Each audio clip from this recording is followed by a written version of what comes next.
नमस्कार, आप सभी का बहुत बहुत स्वागत है। मेरा नाम रोबिका लियाकत है। हुंकार शुरू होने को है। मंगलवार को जब पहली बार यह खबर आई थी कि शिवसेना में बगावत हो गई है तो कहा गया कि बागी विधायकों की संख्या 10 से ज्यादा है। धीरे धीरे यह संख्या 20 के पार पहुंची। फिर शाम तक खबर आई कि 29 विधायक बागी हो गए। जिस दिन खबर आई थी मैं उस दिन की बात कर रही हूं, लेकिन अब जो खबर आ रही है उसके मुताबिक शिवसेना के 55 में से 38 विधायक बागी है और उसकी तस्वीर आप ठीक बगल में मेरे चलते हुए देख रहे हैं। हमने आपकी समझ के लिए बाकायदा नंबरिंग भी कर दी है। ये ग्रुप फोटो जो है वो लिया गया और उस ग्रुप फोटो में आप देखिए एक एक करके हम नंबर आपको दिखा रहे हैं। गुवाहाटी में आज एकनाथ शिंदे ने 42 विधायकों की तस्वीर पेश की। इनमें से कुछ निर्दलीय विधायक हैं। शिवसेना की बगावत में शुरू में मुंबई से बाहर के विधायकों का नाम आ रहा था, लेकिन अब तो हालत यह है कि मुंबई के कुछ विधायक उद्धव ठाकरे के खिलाफ हो गए हैं। कुछ, सारे नहीं। अभी तक की जानकारी के मुताबिक सिर्फ 17 विधायक उद्धव ठाकरे के साथ है। 55 में से सिर्फ 17 यानी 2/3 विधायकों के साथ एकनाथ शिंदे अपने गुट को असली शिवसेना बता रहे हैं। शिंदे की माने तो उनका गुट ही असली शिवसेना है। दूसरी तरफ नंबर गेम में पिछड़ने के बाद उद्धव ठाकरे ने मुख्यमंत्री का सरकारी बंगला खाली तो कर दिया, लेकिन कुर्सी छोड़ने के लिए अभी भी वो तैयार नहीं दिख रहे हैं। अभी भी उन्हें विधायकों के वापस आने का भरोसा है। शिवसेना अब ये भी कहने लगी है कि अगर विधायक लौट आए तो शिवसेना महाअघाड़ी गठबंधन से अलग होने के लिए तैयार है। लेकिन क्या उद्धव को यह अपील करने में देर नहीं हो गई? एक बार बगावत करने के बाद क्या शिंदे कैंप वापस आ जाएगा? सवाल यह भी है कि जिस उद्धव ठाकरे पर बागी गुट के विधायक संजय शिरसाट आरोप लगा रहे हैं कि उनकी जो है अनदेखी की जा रही थी, वो अब उद्धव की बात पर कैसे भरोसा करेंगे? खत लिखा है बाकायदा उन्होंने। और सबसे बड़ा सवाल तो ये है कि असली शिवसेना अब किसकी है? आप ये बात छोड़ दीजिए कि सत्ता पर कोई काबिज रहेगा कि नहीं रहेगा। अब ये बात पार्टी पर आ गई है, शिवसेना पर आ गई है, असली और नकली पर टिक गई है। सारे खास मेहमान हमारे साथ जुड़ चुके हैं, लेकिन इस वक्त एक बड़ी खबर आ गई है। महाराष्ट्र में जारी सियासी संकट के बीच एनसीपी और शिवसेना आमने सामने आ गए हैं। एनसीपी ने महाविकास आघाड़ी से अलग होने के शिवसेना के बयान पर ऐतराज जताया है। उद्धव सरकार में मंत्री और एनसीपी नेता छगन भुजबल ने कहा कि संजय राउत को महाअघाड़ी से अलग होने का बयान देने से पहले चर्चा करनी चाहिए थी। भुजबल ने यह भी कहा है कि एनसीपी विपक्ष में बैठने के लिए तैयार है। कुल मिलाकर लड़ाई जो है सिर्फ पार्टी के अंदर ही नहीं चल रही है, अब महागठबंधन में भी यह लड़ाई साफ तौर पर उभर कर आ गई है। बड़ बोले नेता संजय राउत ने एक बार फिर से जो बयान दिया है वो परेशानी का सबब साबित हो सकता है उद्धव ठाकरे उनकी बची कुची पार्टी के लिए। अभी कुछ देर पहले अंकित गुप्ता मेरे सहयोगी ने बात की थी संजय राउत से, तब उन्होंने कहा था कि एक बार लौट आए और ये जाने का जो फैसला है महाविकास आघाड़ी से बाहर, उस पर विचार किया जा सकता है। जो संजय राउत कह रहे हैं जी, वो बात अगर सही है, उस रास्ते पर वो जाना चाहते हैं तो वो हमारे नेता पवार साहब के साथ बातचीत करें। उनको जो है कोई जो है रोक नहीं सकता है। पार्टी जो है अपना अपना रास्ता अपना सकता है। और मेरे सहयोगी अंकित मेरे साथ जुड़ चुके हैं, जरा उनका रुख करते हैं। अंकित, आपने ही बात की थी संजय राउत से, क्या कह रहे थे वो? क्योंकि आपके सवाल पर जवाब आया, जवाब के बाद छगन भुजबल का बवाल आया। जी, और रूबिका इसकी उम्मीद भी थी, क्योंकि जिस तरीके से लगातार जो सवाल पूछा जा रहा था, मैंने संजय राउत से बार बार यही सवाल पूछा, क्योंकि संजय राउत कह रहे थे कि उन विधायकों को सामने आना चाहिए। उद्धव साहब भी कह चुके हैं कि आप आकर के हमसे बात करिए। लेकिन जब मैंने संजय राउत से सवाल पूछा कि देखिए, वो विधायक तो साफ तौर पर ये कह रहे हैं, एकनाथ शिंदे ये कह रहे हैं कि हम बात तब करेंगे जब महाविकास आघाड़ी से अलग होगी मौजूदा शिवसेना सरकार, और उसके बाद में ही हम महाविकास आघाड़ी से जब अलग होने के बाद में ही बात करेंगे उद्धव ठाकरे से। तो जब मैंने 2 बार ये सवाल पूछा तो तीसरी बार बार जो है, जो उन्होंने जवाब दिया, उन्होंने साफ तौर पर कहा कि वो लोग पहले यहां तो आए, आकर के हमसे बात करें। अगर जो पार्टी का एक धड़ा ऐसा चाहता है, बड़े लोग, ज्यादा लोग ऐसा चाहते हैं, तो उस पर जो बैठ करके निर्णय किया जाएगा। और संजय राउत का यह बयान निश्चित तौर पर राजनीतिक धड़ों में और खास तौर पर कांग्रेस और एनसीपी को नागवार गुजरेगा, क्योंकि एक तरफ जो संजय राउत ये कह रहे हैं कि देखिए हम जो है बहुमत साबित कर देंगे, एक तरफ ये कह रहे हैं कि उनकी सदस्यता चली जाएगी। लेकिन अब अगर वो ये कह रहे हैं कि आप आइए, बैठिए, बात करिए और उसके बाद में विचार किया जाएगा, विचार किस बात पर किया जाएगा? क्या महाविकास अघाड़ी से अलग होने की जो वो बात कर रहे हैं उस पर विचार किया जाएगा? निश्चित तौर पर एनसीपी और कांग्रेस में उसको लेकर के रिएक्शन सामने आने लगे हैं और छगन भुजबल ने यह बयान उसी परिप्रेक्ष्य में दिया है, यानी कि संजय राउत का बयान नागवार गुजर रहा है एनसीपी और कांग्रेस को। पर ये बयान सोच समझ कर दिया या आपके सवाल के दबाव में आकर दे दिया? क्योंकि बड़बोले तो वो कहे ही जाते हैं, अगर सोच समझ कर दिया होता तो पॉलिटिकली करेक्ट होता। रुबिका, ये तो नहीं कहेंगे कि संजय राउत किसी के दबाव में आकर के शायद बयान देंगे। हाँ, वो जो जिस तरीके से, क्योंकि देखिए वो लगातार ये कह रहे थे कि देखिए उन लोगों को सामने आना चाहिए और जवाब देना चाहिए, तो मैंने उनसे सीधा सा सवाल यही पूछा।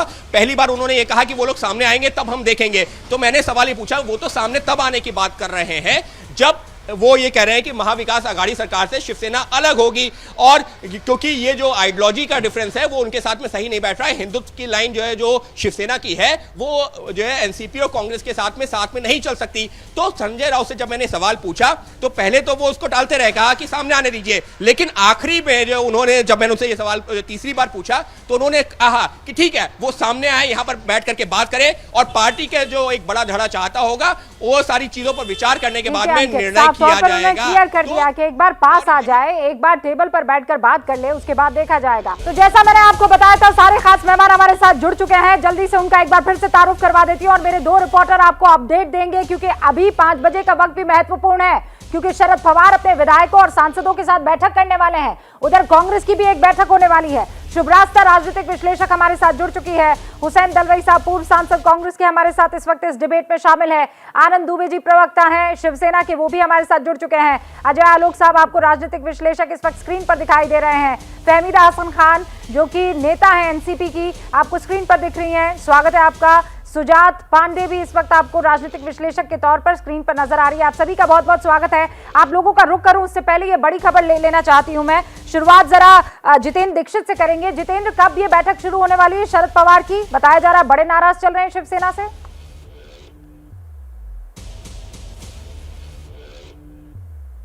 ये वाईबी चौहान सेंटर है जहां पर इस वक्त मैं मौजूद हूं और यहां पर शरद पवार पहुंच चुके हैं, यहां पर अजीत पवार पहुंच चुके हैं, छगन भुजबल हैं, जितेंद्र आव्हाड हैं और बहुत सारे विधायक एक एक करके यहां पर पहुंच रहे हैं। और उम्मीद है कि अगले 10 से 15 मिनट में ये बैठक शुरू हो जाएगी। और इस बैठक का एजेंडा ये है कि अब एनसीपी की आगे की रणनीति क्या होगी। एक तरफ शिवसेना में इस तरह की बगावत हो गई है और ठाकरे सरकार गिरने की नौबत में आ गई है, तो ऐसे में एनसीपी को क्या रुख अपनाना चाहिए। यहाँ पर और 2 मुद्दे हैं जिन पर चर्चा होगी। एक कि जिस तरह से कल उद्धव ठाकरे ने अपना सरकारी निवास छोड़ दिया और अपने निजी निवास स्थान पर चले गए, तो उन्होंने संकेत दिया है कि वो इस्तीफा दे सकते हैं। तो इसको लेकर भी बड़ी ही खलबली मची हुई है और कई एनसीपी विधायकों ने विरोध भी जताया है कि क्या कोई गेम प्लान है जिसके तहत ये सारा कुछ हो रहा है। जब एनसीपी और कांग्रेस ने कह दिया था कि उनके साथ खड़ी है, तो फिर ऐसे में उद्धव ठाकरे अपनी स्थिति स्पष्ट क्यों नहीं करते हैं? क्या कोई चाल चली जा रही है? तो इसको लेकर भी आज तमाम बातें एनसीपी के विधायक यहां पर रखेंगे। और दूसरी बात, नाना पटोले ने आज एक बयान दे दिया है, महाराष्ट्र कांग्रेस के प्रमुख हैं, कि एनसीपी की तरफ से सरकार में सहयोग नहीं मिल रहा था। एनसीपी की ओर से खास करके उन्होंने अजीत पवार की ओर निशाना साधा कि वो दबंगई कर रहे थे, तो उस बात को लेकर भी चर्चा हो सकती है। एक एक करके तमाम एनसीपी के विधायक यहां पर पहुंच रहे हैं और कुछ देर में ही ये यहां पर बैठक शुरू हो जाएगी। जितेंद्र बता रहे 10 से 15 मिनट और बहुत सारे ऐसे महत्वपूर्ण मुद्दे हैं जिस पर आज शरद पवार अपने विधायकों के साथ बैठक करने वाले हैं। जितेंद्र बाहर ही मौजूद है, तो जो कुछ भी अंदर हो रहा होगा उसकी जानकारी आप तक जरूर पहुंचाएंगे। मनोज्ञा भी मौजूद है गुवाहाटी से, क्योंकि अब ये खबर आ रही है कि एक पत्र लिख लिया गया है कि असली शिवसेना हमारी है शिंदे की तरफ से और वो सिंबल हमें मिल जाना चाहिए। मनोज्ञा, मैं आपका रुख करूंगी, मैं चाहती हूँ बस थोड़ा वक्त आप इंतजार कर लें, इसलिए क्योंकि शिवसेना को लेकर जो बड़े बड़े बयान शरद पवार की तरफ से या उनकी पार्टी की तरफ से लग रहे हैं, आनंद दुबे जी उसका जवाब देंगे। आनंद जी, खेल कर रहे हैं आप लोग 2.5 साल पूरे होने के बाद? शरद पवार को तो यही लग रहा है।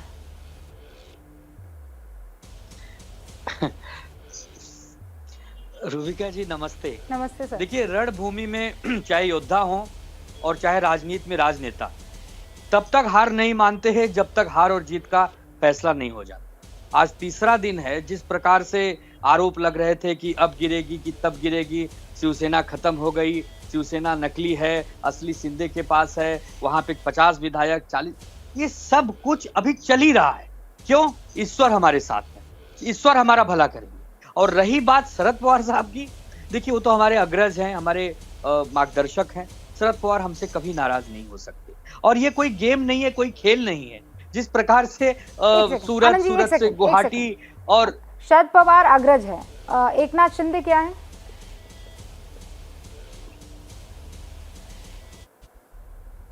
वो तो हमारी पार्टी के सेकंड नंबर के सबसे बड़े नेता हैं, कैबिनेट मिनिस्टर हैं। शरद पवार कभी नाराज नहीं हो सकते। अभी आपने ये बयान दिया, एकनाथ शिंदे जो दूसरे नंबर के कद्दावर नेता हैं वो आपसे नाराज हैं, क्यों? जी, पवार साहब तो नाराज कभी नहीं हो सकते, ये भाई साहब क्यों नाराज हो गए? जी नहीं, वो बातचीत अभी भी बातचीत कर रहे हैं। एकनाथ शिंदे अभी भी बातचीत कर रहे हैं, अभी भी बातचीत कर रहे हैं। अभी तक उन्होंने गवर्नर साहब से मिलकर 37 विधायकों का सिग्नेचर वाला पत्र नहीं दिया। अभी तक उन्होंने सरकार गिराने के लिए कोई पहल नहीं की। सिर्फ होटलों में एक परेड हो रही है, एक शक्ति प्रदर्शन हो रहा है कि इतने विधायक हमारे साथ हैं। आज तीसरा दिन है इस बात को लेकर, लेकिन अभी तक इस पर कोई अंतिम निर्णय रूबिका जी नहीं आया है। इसका मतलब ये है वो जिनका भला कर रहे हैं ना ईश्वर, बड़े से बड़े मसले वो सच में इस वक्त इस पल तक तो आपके साथ हैं। अब से पहले तक के सारे डिबेट में मुझे याद है जनता आपके लिए सर्वोपरि हुआ करती थी। जनता है जिसकी वजह से आप लोग महाअगाड़ी गठबंधन ये विकास अगाड़ी के साथ थे। अब वो ईश्वर हो गए जो आपको तोड़ नहीं रहे हैं। एटलीस्ट एकनाथ शिंदे जी ने ईश्वर की याद तो आपको दिला दी, मैं बहुत खुश हूँ। लेकिन शुभ्रास्ता भी हमारे साथ है। ईश्वर भी एक जनता है। अरे सर, ये आपसे बढ़िया राजनीतिज्ञ मैंने नहीं देखा है। जो बढ़िया शब्दों की जलेबी आप बनाते ना आनंद दुबे जी, कसम से कोई विधायक आपके साथ दिखा नहीं है, कोई विधायक नहीं दिखा है, कोई सांसद आपके साथ नहीं दिखा है। जब वर्षा छोड़कर जा रहे थे 17 विधायक, एक विधायक साहब थे, वो खुद उनके बेटे थे। विधायक वर्षा पर बैठे हैं, वर्षा पे बैठे हैं। अरे कल पब्लिक ही ले आते सर, वो पब्लिक भी नहीं दिख रही थी। शुभ्रास्ता जी, असली शिवसैनिक कौन? अब लड़ाई ये है, गद्दी वद्दी तो सब अभी वो तैर रही है। रूबिका जी, असली शिव सैनिक वही होगा जिसके पास नंबर्स होंगे। जिसके पास नंबर्स होंगे वो सरकार के लिए दावा कर सकता है। सरकार के लिए दावा करने के लिए जब फ्लोर टेस्ट होगा तो वहां पर स्थिति क्लियर होगी। लेकिन इस बीच में ये बात सच है रूबिका जी, मैं भी आनंद दुबे जी का बहुत बहुत शुक्रिया अदा करना चाहती हूँ, बहुत सीखना चाहती हूँ इनसे। इन्होंने एक तरीके से मोर्चा संभाला हुआ है। अभी भी ये कह रहे हैं कि सरकार बिल्कुल सुरक्षित है, सरकार यही बनाएंगे, नेता इन्हीं के पास है। जब नेता आपके पास है तो एक बार मातोश्री से लाइव करवा देते। जब फेसबुक लाइव कर सकते हैं उद्धव ठाकरे साहब, तो एक बार फेसबुक लाइव कर देते अपने सारे विधायकों के साथ बैठ करके कि ये हैं हमारे विधायक, इनके अलावा जितने लोग हैं मैं उनसे अपील करता हूँ वो वापस आ जाएं। तो रूबिका जी, मुझे लगता है कि महाराष्ट्र की जो सियासत है उसमें अभी सिर्फ और सिर्फ कॉम्बिनेशंस का खेल है। कौन धड़ा किसके साथ जाकर एक होता और है। मैं इसी पॉइंट पर ऐसा भी नहीं है कि एनसीपी राजनीतिक लड़ाई कहाँ चल रही है महाराष्ट्र में, लेकिन बयानबाजी हो रही है पश्चिम बंगाल से। ममता बनर्जी ने एक बड़ी खबर दी है बयानों के जरिए। वो ये कह रही है ये सब कुछ हो रहा है राष्ट्रपति चुनाव के लिए। सीधा रुख करते हैं मनोज्ञा लोईवाल का, उनके पास ये बड़ी खबर है। मनोज्ञा, क्या कह रही है ममता बनर्जी? जी, ममता बनर्जी ने हमेशा की तरह विरोधाभास एक बार फिर से तेज कर दिया है और ये आरोप लगा दिया है कि ये जितनी भी कवायद हो रही है वो पूरी 1 लाख वोट के लिए हो रही है। यानी कि 1 लाख वोट जो इस समय राष्ट्रपति के चुनाव के लिए जरूरी है बीजेपी के लिए, क्योंकि इतने कम हैं। और ये संख्या बढ़ाने के लिए महाराष्ट्र में अगर सरकार बन जाती है तो विधायकों की संख्या बीजेपी के पक्ष में हो जाएगी, जिसकी वजह से ये संख्या, वोटों की संख्या, वोट के लिए ही ये सारी कवायद हो रही है, सरकार के लिए ही सारी कवायद हो रही है और इसीलिए इसको बढ़ाने के लिए साजिश की जा रही है। महाराष्ट्र के साथ साथ बात, ये सोच समझकर जितने भी गणित और नंबर्स हैं, सरकार गिराने की बात हो या फिर बाकी सारी बात। और उन्होंने एक लाइन बड़ी क्लियरली कह दी है कि मैं उद्धव ठाकरे के साथ हूँ इस समय, और ये भी कह दिया है कि जो हो रहा है वो गलत हो रहा है और गणतंत्र के लिए खतरा है। देखिए, तृणमूल कांग्रेस आज प्रदर्शन भी कर रही है। कांग्रेस से पहले अगर किसी ने प्रदर्शन किया है असम में इस होटल के सामने तो तृणमूल कांग्रेस ने, तो वहीं दूसरी ओर कांग्रेस ने उसके बाद किया, जहां पर 1 दर्जन नेता आए और यहां पर प्रोटेस्ट करके चले गए। और यही स्ट्रैटेजी थी बीजेपी की, जिसकी वजह से असम को चुना गया, गुवाहाटी को चुना गया एज ए लोकेशन, जिससे वाया सूरत रास्ता गुवाहाटी लाकर और फिर महाराष्ट्र में सरकार बनाकर आगे बढ़ाया जा सके। अभी भी आंकड़े के करीब पार कर चुके हैं, चिट्ठी भी रिलीज हो जाएगी और उसके साथ दावा भी ठोका जाएगा चुनाव चिन्ह पर भी। ये भी एकनाथ शिंदे के कैंप हमें कंफर्म कर रहे हैं। अच्छा, 2 बड़ी खबरें, एक तो ममता बनर्जी कह रही है राष्ट्रपति चुनाव के लिए ये सब कुछ हो रहा है, और दूसरा एकनाथ शिंदे खत तैयार कर चुके हैं कि असली पार्टी हमारी है, इसीलिए पार्टी का सिंबल हमें मिल जाए। बहुत बहुत शुक्रिया मनोज्ञा, ये 2 बड़ी खबर हम तक पहुंचाने के लिए। फहमीदा हसन खान, एनसीपी की नेता, भी हमारे साथ जुड़ी हुई है।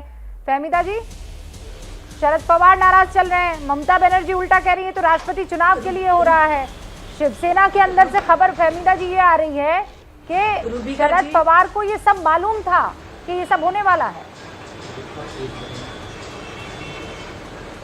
रूबिका जी नमस्ते। सबसे पहले मैं आपसे एक बात कहूँ, मैं जो बोल रही हूँ एनसीपी की गाइडलाइन नहीं है, मैं मेरा पर्सनली जो वैयक्तिक विचार है वो रख रही हूँ और एक सामान्य नागरिक के हिसाब से मैं बात कर रही हूँ कि ये जो भी हो रहा है वो बीजेपी के इशारों पे हो रहा है, क्योंकि इनको जो चोट लगी है 2019 में 105 विधायक चुनने के बावजूद भी, तो वो अभी तक वो चोट से उबर नहीं पाए हैं।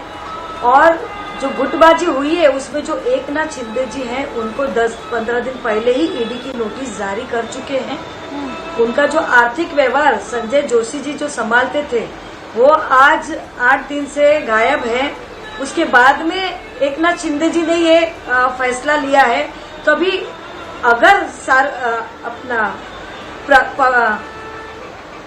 अपने एजेंसियां दबाव बना रही है उनके ऊपर, स्वतंत्र एजेंसियां दबाव बना रही है, तो उसके दबाव में आके भी अगर एकनाथ शिंदे जी ने कदम उठाया होगा, तो अगर सामने आके उद्धव ठाकरे जी के सामने अगर ये बात होती है तो कुछ न कुछ उसका निकाल निकलेगा। अगर वहां से बैठ के अगर वो बात कर रहे हैं तो ये आज 3रा दिन है, लेकिन कुछ भी निष्कारण नहीं कर सकते।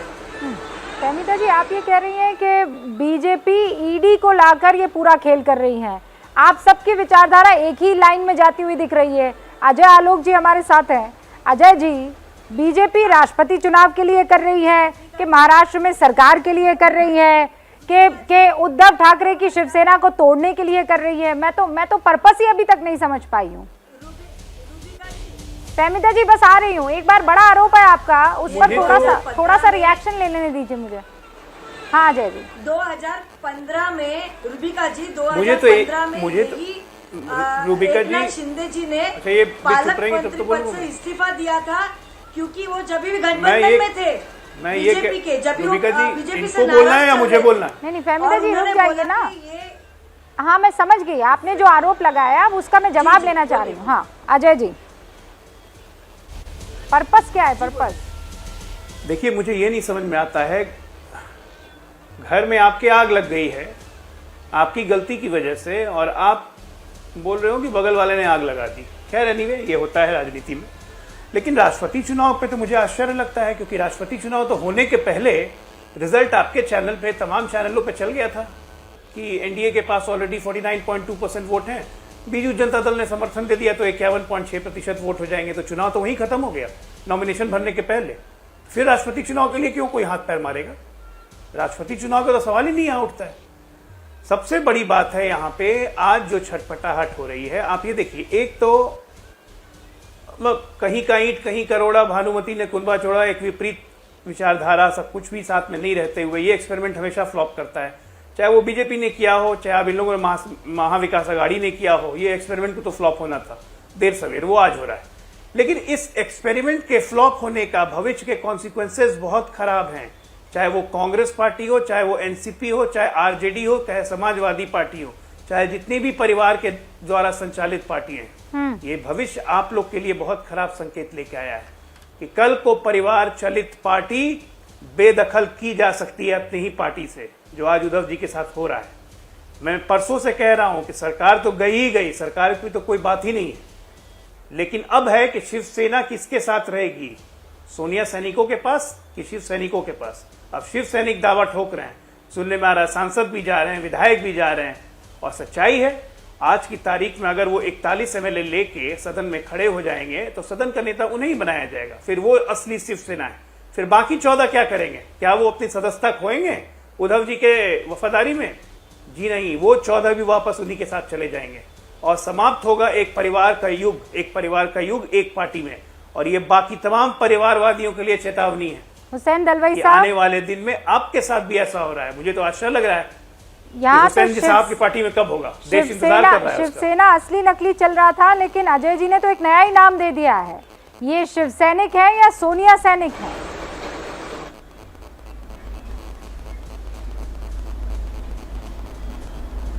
आप मुझे पूछ रहे हैं? जी हुसैन साहब। हेलो। हाँ, मुझे ये बिल्कुल नहीं लगता कि कितने भी विधायक जाएंगे तो भी शिवसेना ये ठाकरे के साथ ही रहेगी, उद्धव ठाकरे के साथ ही रहेगी, क्योंकि उन्होंने वो शिवसेना बनाई और शिवसेना यहाँ जो बनी वो मराठी लोगों के ऊपर एक अन्याय है। उनको नौकरियों में टाला जाता है, उनके लिए नाइंसाफी होती है। ये सवाल पे ऊपर वो बनी है, ध्यान में रखना। खाली वो हिंदुत्ववाद के सवाल पे बनी नहीं। आगे जाके शिवसेना ने एक जरूर गलती की कि वो बीजेपी के साथ गए। यहाँ महाराष्ट्र में बीजेपी बढ़ने का कोई सवाल नहीं था, क्योंकि महाराष्ट्र फुले आंबेडकर वाद जैसे लोगों का यहाँ एक तरह से यहाँ लेफ्ट ओरिएंटेड राजनीति ही हमेशा चली है। और ये ध्यान में रखना चाहिए कि उन्होंने वहां जाने के बाद बाला साहब ठाकरे ही गए। हाँ, मुझे आपका ये पॉलिटिकल लेसन बड़ा अच्छा लग रहा है। एक सेकंड, आप ये कह रहे हैं कि लेफ्ट ठाकरे का लेफ्ट वाली राजनीति ज्यादा चली है, हाथ पकड़ के इन्होंने तो आप लोगों ने, हाँ मैं समझ गई। तो हुसैन साहब, आप ये कहना चाह रहे हैं कि आपने उद्धव ठाकरे को सही राह पर ला दिया था, आपने उनको राइट से लेफ्ट में ला दिया था और वो बेहतर राजनीति कर रहे थे। तो अगर वो बेहतर राजनीति कर रहे थे तो ये घपला कैसे हो गया? बेहतर राजनीति कर रहे थे, सवाल नहीं। कई लोगों को यहाँ देखिए, पूरे जहाँ जहाँ बीजेपी है वहाँ लिंचिंग, ये वो लोगों को तकलीफ देने की बात हो रही है। यहाँ ये कुछ नहीं हुआ। यहाँ उन्होंने बहुत कोशिश की। पालघर में साधुओं के साथ क्या हुआ था? लेकिन यहाँ शांति रही। नहीं, ये शांति थी। पालघर में एक बुजुर्ग पालघर में जो साधु को चारों तरफ से घेर कर उनको मार दिया जाता है। आप कहते हैं यहाँ लिंचिंग नहीं हुई? तो लिंचिंग केवल मुसलमानों के खिलाफ होती है, और कोई भगवाधारी हो, कोई हिंदू हो, तो वो लिंचिंग नहीं होती। हुसैन दलवाई साहब, ये खाली हिंदू मुसलमानों का सवाल है। आप जानबूझ के वो ला रहे हैं। पालघर में भी हो गया था, वो मुसलमानों ने मारा, इस तरह के प्रचार हो गया था। लेकिन दरअसल में जो लोग गए थे उन्होंने क्या गलतियां की, उसकी वजह वहां से आदिवासियों ने मारा। हुसैन साहब, आपने ये कहा कि यहाँ सरकार बहुत अच्छी चल रही थी, आपने ये कहा यहाँ कभी कोई लिंचिंग नहीं हुई। आपने जैसे ही शब्द का इस्तेमाल किया, वो कहते हैं ना, वो एकदम फ्रजाइल, मुझे वो चेहरा याद आ गया उस संत का, उस साधु का, जो डरी हुई आंखों से चारों तरफ अपने देख रहा था और भीड़ उसके ऊपर शैतानों की तरह हावी हो रही थी। क्या वो लिंचिंग नहीं है?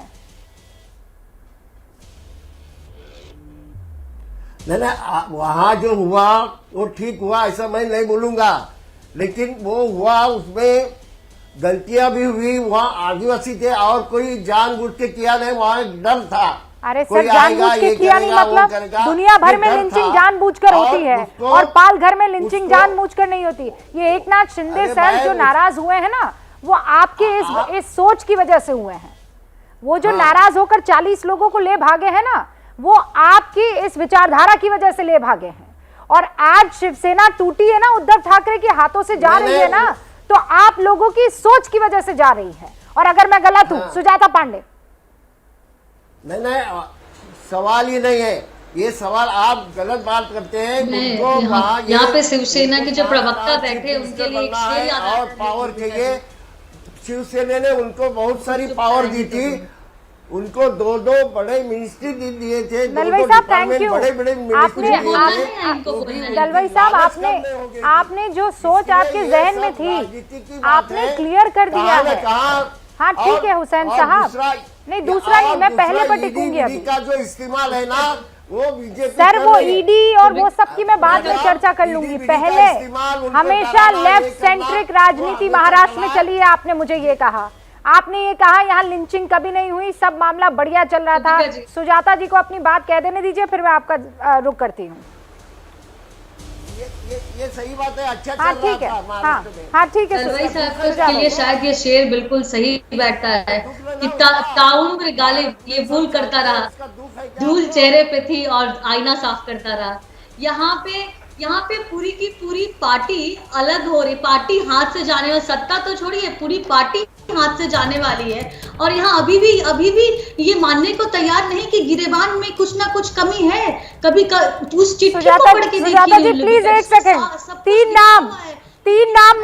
नाम मैं बता रही हूँ शिवसेना की। ये 3 विधायक गुवाहाटी पहुंचेंगे, यानी इन्होंने अपना मन बना लिया है कि ये शिवसेना को छोड़कर या उद्धव ठाकरे की सेना को छोड़कर एकनाथ शिंदे के साथ जाएंगे।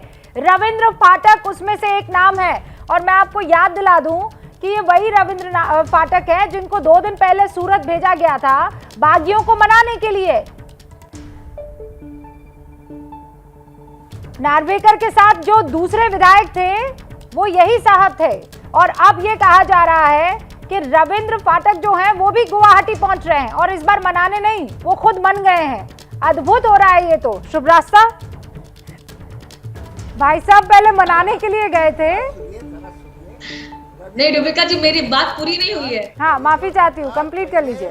शिवसेना में थे, फिर नारायण राणे के साथ वो कांग्रेस में आए, फिर अभी मैं ये कह रही हूँ कि वो पूरी चिट्ठी जो आज सुनिए ना, दलवाई साहब रुक जाइए ना। अरे दलवाई साहब रुक जाइए अभी, एक सेकंड बस, कुछ देर की बात है, कुछ देर की बात है। हाँ ठीक है दलवाई साहब एक सेकंड, सुजाता जी को बोलने दीजिए।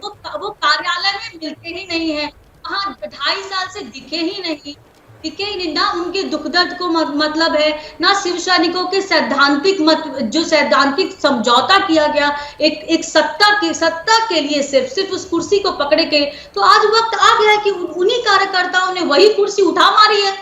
तो आज भी इनको यहाँ बैठ के सिर्फ बीजेपी और ईडी का, अरे भाई ऐसे काम ही क्यों करना कि तुम्हें ईडी का डर लगा रहता है? ऐसे काम ही क्यों करना है? थोड़ा अपने पे भी देख लो। यहाँ पे ये तो देखो कि सीरीज, चाहे वो पालघर लिंचिंग हो, चाहे बांग्लादेश घुसपैठियों का मामला हो, चाहे वसूली गेट हो, चाहे पुलिस का अंतीला केस में लिप्त होना हो, या फिर जो आपके होम मिनिस्टर है उनका वसूली गेट में पूरा नाम आ जाना हो, ईडी के दफ्तर में तो खैर आना जाना लगा ही रहता है। उनकी बातों को सुनना ही नहीं है। सब कुछ जो दोष है वो भाजपा का है, सब कुछ ऑपरेशन कमल है। अरे यहाँ तीर कमान निकल चुका है। ठीक है, आप उसको बहुत गहराई से इसका विश्लेषण कर रही है, मैं समझ पा रही हूँ, लेकिन आनंद जी मैं क्या करूँ, ये रविंद्र फाटक वाली खबर से ही नहीं निकल पा रही हूँ मैं तो। ये इनको तो मनाने भेजा था, ये क्या हो रहा है? इनको तो मनाने भेजा था प्रभु, ये खुद कहाँ चले गए? रविंद्र पाठक जी बता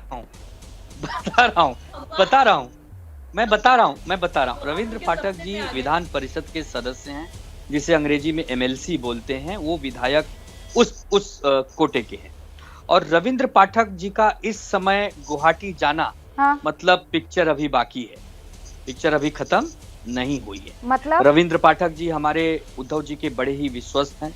हमारी पार्टी के एक थाना के बड़े नेता हैं। अगर वो इस समय गुवाहाटी जा रहे हैं तो ये समझ लीजिए कि क्या कहीं वो हमारा कोई संदेश लेके जा रहे हैं? क्या उन्हें वहां से आदेश है कि रविंद्र पाठक को ही भेजिए, हम उनसे ही बात करेंगे? क्योंकि रविंद्र पाठक जी एकनाथ शिंदे जी के भी बड़े करीबी हैं और उद्धव जी के भी बड़े करीबी हैं। अरे नहीं सर, देखिए नहीं कहानी अभी खत्म नहीं हुई है। अरे मुझे भी पता है, अभी कहानी खत्म नहीं हुई आनंद जी। और दूसरे 2 नाम, इन पाठक साहब का वहां पहुंचना, मुझे लग रहा है शिवसेना खत्म हुई है, कहानी तो आप छोड़ दीजिए। हनुमान चालीसा आप समझ नहीं रहे हैं, मनोज्ञा बताइए। अच्छा ठीक है, मैं क्लियर कर देती हूँ ना, आप कंफ्यूज हो रहे हैं, मैं क्लियर कर देती हूँ। रविंद्र पाठक वहां पर क्यों पहुंचे मनोज्ञा लोईवाल मनाने के लिए? क्या उद्धव ठाकरे के दूत है वो? देखिए ये कह पाना मुश्किल है, लेकिन ये विश्वास कर पाना भी उतना ही मुश्किल है। अगर आप ये कहें कि हनुमान जी गए थे लंका में बिना आग लगाए चले आने के लिए, तो इस पर सुंदरकांड बनता ही नहीं। लेकिन मैं अगर ये कहूं कि रावण से वो बातचीत करने गए थे और वहां पर उसके बाद आग लगाकर चले आए, देखिए ये मैं नहीं कह रही हूँ, ये इतिहास के पन्नों में लिखा है, ये हमारी माइथोलॉजी में लिखा हुआ है। लेकिन अभी जो 3 बड़े नाम आ रहे हैं जिनकी पुष्टि हुई है वो है दादा भूसे, संजय राठौर और रविंद्र पाठक, जिनकी बात हो रही है और जिनके बाद ये कहा जा रहा है कि वो उनके दूत बन के आ रहे हैं। तो ये क्या विश्वास किया जाएगा कि वो उसी फ्लाइट में दूत बन के आ रहे हैं जिस पर उन विधायकों को लाया जा रहा है जिनसे यहाँ पर हस्ताक्षर करवाए जाएंगे, ये कहकर कि हम उद्धव ठाकरे के खिलाफ हैं और हम अब इस मतलब एक ही फ्लाइट से 3 लोग आ रहे हैं, उसमें से 2 जो हैं वो तो एकनाथ शिंदे की सेना को ज्वाइन करने के लिए आ रहे हैं। तो फिर रविंद्र पाठक जो है वो क्या कर रहे हैं? उनको अकम्पनी कर रहे हैं तो क्यों कर रहे हैं? शिवसेना प्रवक्ता संजय राउत का इस बीच एक बड़ा बयान आ गया है। संजय राउत बयान पर बयान दे रहे हैं, लेकिन तस्वीरों में आंकड़ा कुछ और दिखाई दे रहा है। ये तस्वीरें 42 इस वक्त साथियों की है एकनाथ शिंदे के, उसमें से बताया ये जा रहा है कि 38 शिवसेना के हैं। चर्चा से रास्ता निकल सकता है, घर के दरवाजे खुले हुए हैं, ये संजय राउत कह रहे हैं। संजय राउत के सुर अभी बदल रहे हैं। कल तक वो धमकी भी दे रहे थे, मनोहार भी कर रहे थे, लेकिन आज वो ये कह रहे हैं गुलाम बनकर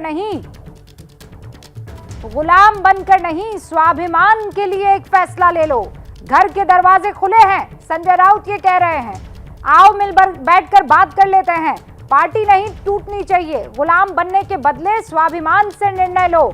संजय राउत मनाते हुए नजर आ रहे हैं और इस बीच विधायक गण, एमएलसी, जैसा अभी आनंद दुबे जी कह रहे थे, वो टूटते ही चले जा रहे हैं। तो संजय राउत अब ये कह रहे हैं गुलाम बनकर नहीं, स्वाभिमान के लिए फैसला लो। लेकिन एकनाथ शिंदे तो ये कह रहे हैं कि आपने अपनी विचारधारा को गिरवी रख दिया था सिर्फ और सिर्फ सत्ता के लिए। हमारे साथ सारे मेहमान बने हुए हैं। अजय आलोक जी, ये विचारधारा ही है जिसकी वजह से आज ये लोग अलग हो गए हैं?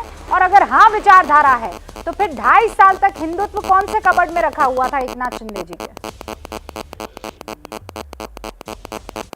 अरे यार 2.5 साल की बात कर रही है रूबिका जी, यहाँ आपके चैनल पे बैठ के 70 साल की विचारधारा का। नहीं अजय जी आपका फोन जो है मेरे ख्याल से माइक के बिल्कुल नजदीक में है, तो नेटवर्क का इशू हो रहा है आपको। हाँ, डिस्टर्बेंस क्रिएट हो रहा है, तो हम कुछ भी नहीं सुन पाए। नहीं अभी ठीक मैं ठीक करवाती हूँ, फिर आपके पास आती हूँ। शुभ रास्ता। ये हिंदुत्व क्या कबर्ड में रखा हुआ था 2.5 साल तक? नहीं, हिंदुत्व कबर्ड में बिल्कुल भी नहीं रखा हुआ था। हिंदुत्व का मुद्दा लगातार उठाया जा रहा था। इनके अपने कार्यकर्ता इनको कह रहे थे कि आप पालघर साधुओं का केस हो या फिर इसके अलावा भी लगातार कुछ न कुछ केसेस होते रहे। हनुमान चालीसा को लेकर इतना ज़्यादा बवाल हुआ, राम मंदिर को लेकर के स्टेटमेंट जब देना चाहिए था तब शिवसेना की तरफ से नहीं आया। इनफैक्ट एनसीपी की तरफ से अजीत पवार के बेटे ने स्टेटमेंट दे दिया, लेकिन शिवसेना की तरफ से कोई स्टेटमेंट नहीं आया। तो ये हिंदुत्व के मुद्दे को लेकर इन्होंने दगाबाजी की और इसीलिए कार्यकर्ता इनसे छिटकते चले गए।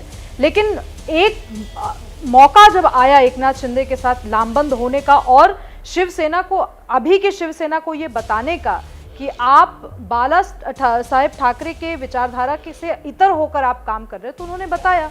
इसमें विचारधारा की लड़ाई बहुत तीव्र हमेशा से ग्राउंड से पे रही है रूबिका जी। हम जानते हैं कि महाराष्ट्र में जो हिंदुत्व का स्वरूप है उसको सबसे ज्यादा अगर किसी ने अपने कंधे पर उठाकर चलाया तो वो शिवसेना रही है। भारतीय जनता पार्टी तो साथ में रही है उसके, लेकिन शिवसेना ने जिस अग्रेशन के साथ हिंदुत्व के मुद्दे को उठाया है वो अपने आप में मुझे लगता है रीजनल पार्टीज के लिए एक मिसाल है कि हिंदुत्व की राजनीति कैसे करनी चाहिए। अगर प्योरली राजनीतिक के पॉइंट ऑफ व्यू से हम देखेंगे तो ये मुद्दा तो था ही। लेकिन आज अगर उद्धव जी को आकर के कहना पड़ रहा है, कल के लाइव सेशन में उद्धव जी को बार बार ये कहना पड़ गया कि हम हिंदुत्व के साथ थे, हैं और रहेंगे, ये बोलने की जरूरत क्यों आन पड़ी? अगर आप इतने ही बड़े विशाल हिंदू हृदय सम्राट होते तो आपको अपने कार्यकर्ताओं को ये समझाना चाहिए था। ये टीवी पर आकर के या फेसबुक पे लाइव करने की जरूरत नहीं थी। ये आपके नीति में, आपके पॉलिसीज में, आपके भाषणों में, आपके हर तरीके के आचरण में ये दिखता। जब आपको जमीन खिसकती नजर आई तो राम राम राम राम राम राम करते नजर आए आप। अब क्या फायदा? ऐसा है रूबिका जी, 2018 में, 2020 में, 15 जून 2022 में हम अयोध्या गए, रामलला जी का दर्शन किए। अयोध्या को लेकर और श्री राम भगवान का मंदिर बने, इसको लेकर कोई शंका नहीं देश में कर सकता कि शिवसेना की क्या भूमिका रही।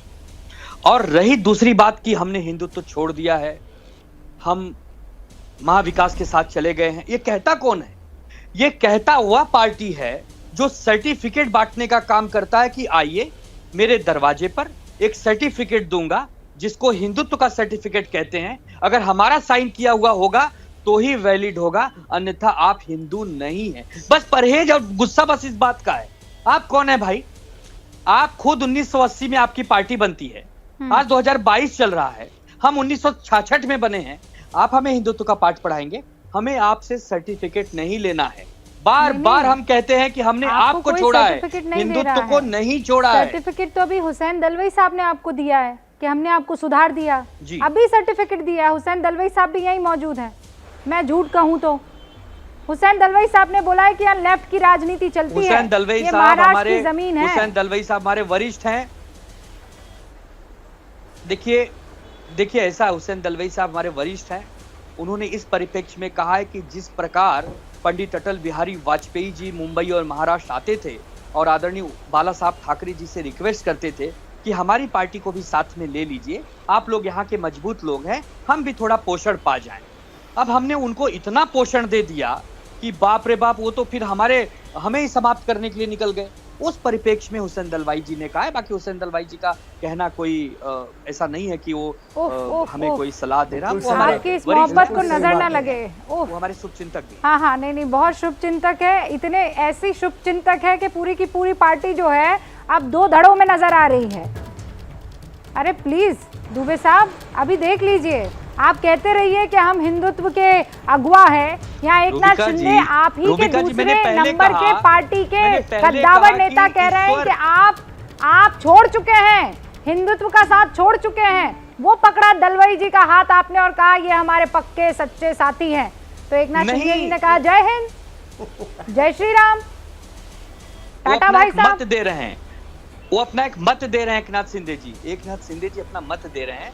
अजय आलोक जी मत दे रहे हैं। शिंदे साहब अपना एक विचार दे रहे हैं, मत दे रहे हैं कि अभी अजीब स्थिति है, मतलब अद्भुत स्थिति है ये।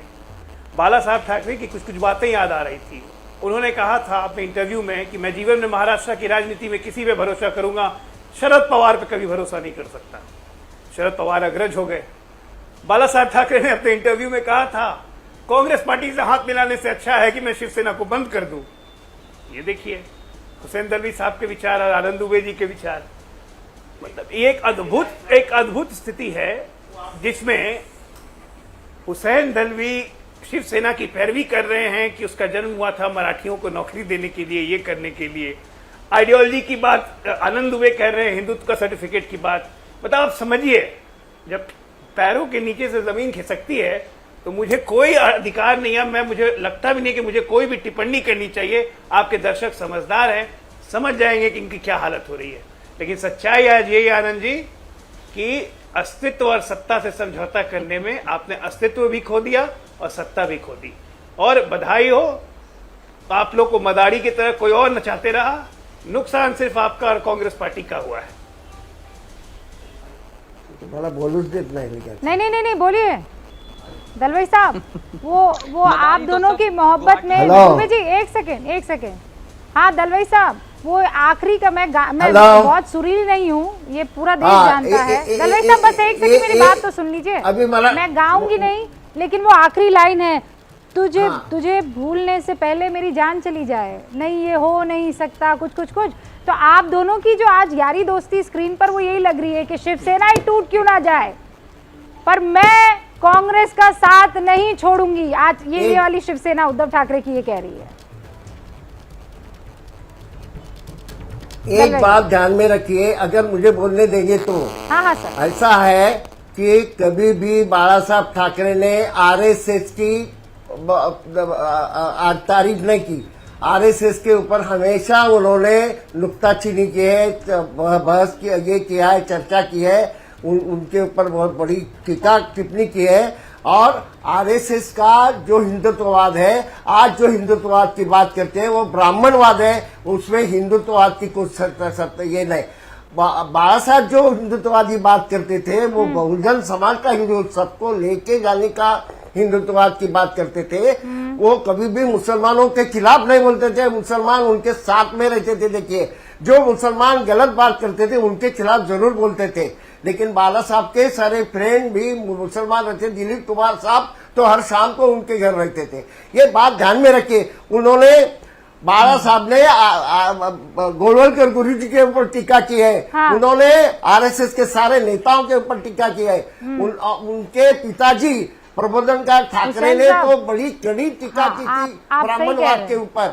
ये सब ये ध्यान में रखिए। हाँ, ये आप ये सही कह रहे हैं। आप क्या कह रहे हैं कि मुसलमान उनके साथ रहते थे, जो पक्के सच्चे असली शिव सैनिक थे, है ना? हाँ, मैं समझ गई मैं। हाँ, तो वो जो 38 शिव सैनिक इस वक्त वहाँ एकनाथ शिंदे मराठी मुसलमान ध्यान में रखिए। हाँ, मराठी मुसलमान। हाँ, दलवाई साहब, मराठी मुसलमान ही भाई, वहाँ तो जीतेगा मराठी मुसलमान के साथ रहा है। ठीक है, सुनिए तो सही ना दलवाई साहब, ऐसे मत कीजिए ना।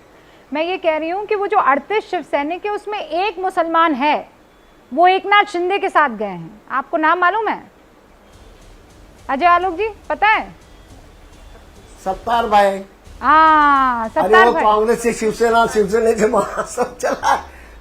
अरे भाई, आप ही के हिस्ट्री से मेल खाती हुई बात है कि जो असली शिव सैनिक है उसके साथ मराठी मुसलमान रहा है, और वो जो मुसलमान सत्तार भाई हैं वो इस वक्त एकनाथ शिंदे के साथ है। मैं तो आप ही की कई बात को दोहरा रही हूँ और कुछ भी नहीं कह रही हूँ, उसमें एक ताजा उदाहरण जोड़ दिया है। अब देखते हैं असली शिव सैनिक कौन है। बहुत बहुत शुक्रिया सर हमारे साथ बने रहने के लिए। अजय आलोक आपका, शुभ रास्ता आपका, सुजाता जी आपका, फहमीदा जी आपका भी, और दलवाई साहब आगे भी मैं आपको इनवाइट करना चाहूंगी। आप पुरानी बातों को जानते हैं, इतिहास को दोहराते हैं, शुक्रिया आपका भी। और दुबे साहब, ऑल द बेस्ट, आपको लौटेंगे।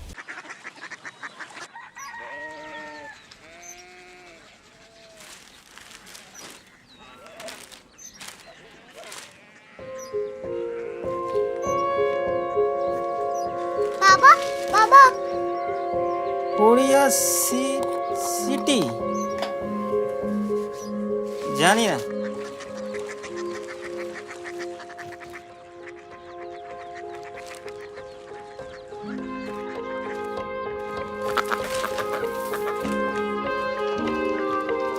Korea city?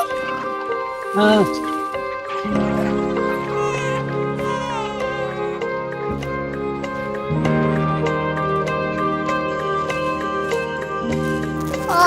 कोरिया सिटी कहाँ पे है? शहर अंग्रेजी लगे हैं।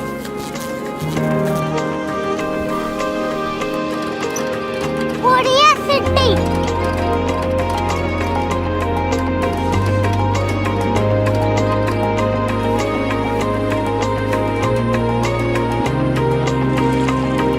वो बहुत दूर है।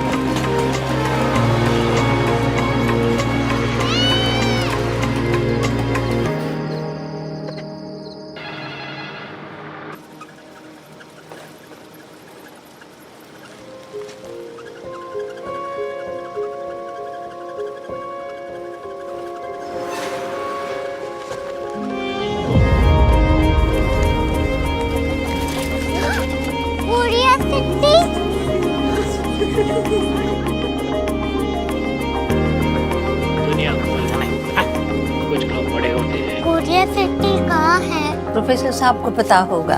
हो, ये छोटा वाला ग्लोब लगता है, और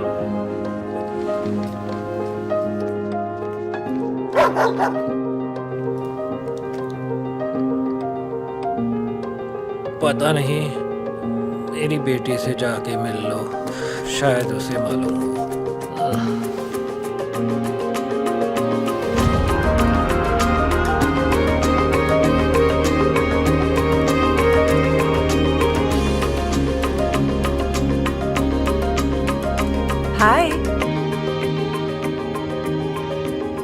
बाबा ने भेजा है।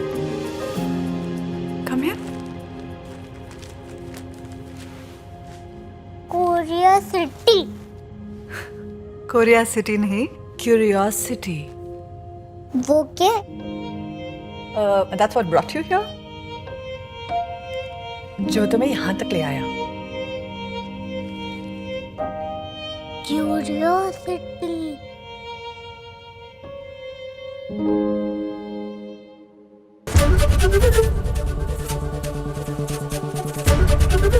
एबीपी न्यूज आपको रखे आगे।